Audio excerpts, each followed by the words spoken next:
can't accept the loss, I'm hard-headed.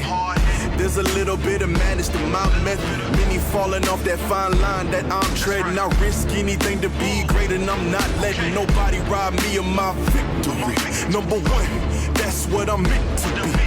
When by any means, only thing that makes sense to me, I can make nice or make history. I got that dog in me, yeah.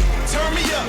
Big energy, got the crowd going nuts. I got that dog. All right, we're here at the SEMA Show 2023, and I had to catch up with Jordan because he is the proud owner of the HKS R33 GTR. And man, this thing's a great story. We were just talking about it before, but for the viewers, I mean, how did this happen? How did you get hold of such an iconic piece of GTR history? Yeah, so a buddy of mine called me and said they're going to auction T-002 tonight, and that doesn't seem like typical HKS. Yeah. So I kind of didn't believe him. I looked at the auction, sure enough, it's going to go up, and started to do research. Okay, it's not till tomorrow, not a big deal. I emailed them, and they're like, well, auction happens in 4 hours. So with the time difference, I didn't know it was so much far ahead, right? So got all my affairs in order, actually emailed BH. They were super cool. They responded right away. Like, no proof of anything. I sent my ID. I couldn't believe it.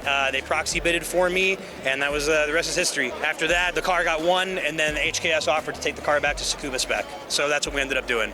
Man, that's actually really special because I saw this car at Tokyo Auto Sale, and I guess in its pulled out of storage or hibernation, I guess pre-build, I saw that and I remember thinking, look at the livery going, that is so cool that they're bringing back, I guess there's so much nostalgia now with GTRs, because let's face it, it's only recently we kind of consider this old school, and then when I heard that they were going to fully restore it, that was unreal. So obviously a lot changed, and tell us about the spec of the car, I guess, now as it sits. When it was at Tokyo Auto Salon, it was rear-wheel drive. I think it was stock internal, but it was just to showcase new parts. Yeah. So after it went back for the restoration, they did the new Step 2 stroker. Total surprise to me. They're like, present you serial number 1 of the Step 2. So I was just totally blown away by that. So they made the car all-wheel drive again. New old stock parts, man, that we can only dream of getting in America. New old stock HKS system. So really a nut and bolt restoration to kind of bring the car back to where it is today. So it's unbelievable. I guess the big question from me is, part of me would want to lock this in a museum, and the other part of me just wants to drive the shit out of it.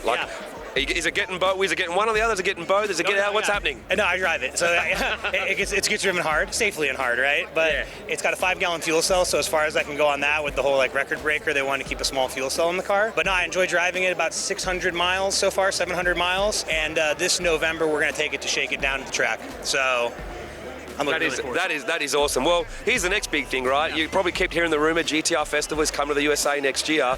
We'd love to have this here as a centerpiece. Yeah. What do you think? 100%. I can't wait. I'm looking really forward to seeing some of the big power cars from Australia. Look, honestly, with this car, it's not even about what it does compared to anything. I just love to see it there, love to see it driving. We might have an autocross there. We might have a few other things going on. I'd love to have a drive. You never know. Oh, dude, if you guys let me, I'll take it for a rip. Let's go. Yeah.